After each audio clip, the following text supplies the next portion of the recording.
Moving on Nirmal నుంచి ఈ breaking అందుతోంది. దిలావర్పూర్లో మహాధర్నా కొనసాగుతోంది. జాతీయ రహదారిపై 10 గంటలుగా ఆందోళన చేస్తున్నారు. ఇథనాల్ ఫ్యాక్టరీని ఎత్తేయాలని ఆందోళనకు దిగారు 4 గ్రామాల ప్రజలు. 4 గంటలుగా ఆర్డీఓ వాహనాన్ని నిర్బంధించారు గ్రామస్తులు. చలిమంటలు వేసి ధర్నా చేస్తున్నారు ఈ 4 గ్రామాల ప్రజలు.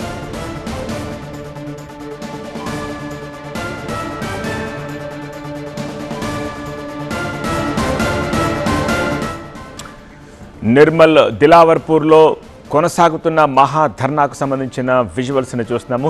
2 బాక్సులు 2 విజువల్స్ని చూస్తున్నారు. డే టైంలో మధ్యాహ్నం అక్కడికి వెళ్ళినప్పుడు ఘెరావ్ చేసి అడ్డుకున్నప్పటి విజువల్స్ అండ్ రాత్రి వరకు అక్కడే నిర్బంధించి రోడ్లపైనే చలిమంటలు వేస్తూ ఆ 4 గ్రామాల ప్రజలు అక్కడ ధర్నా కొనసాగిస్తున్న దృశ్యాలను చూస్తాము. జాతీయ రహదారి పైనే ఈ 10 గంటలుగా ఈ ఆందోళన చేస్తున్నారు. ఇథనాల్ ఫ్యాక్టరీని అక్కడి నుంచి ఎత్తేయాలని ఆందోళనకు దిగారు ఈ 4 గ్రామాల ప్రజలు. అలాగే 4 గంటలుగా ఆర్డీఓ వాహనాన్ని గ్రామస్తులు నిర్బంధించేసి అక్కడే ఉంచేశారు. చలిమంటలు వేసుకుంటూ ధర్నా చేస్తున్నారు ఈ 4 గ్రామాల ప్రజలు.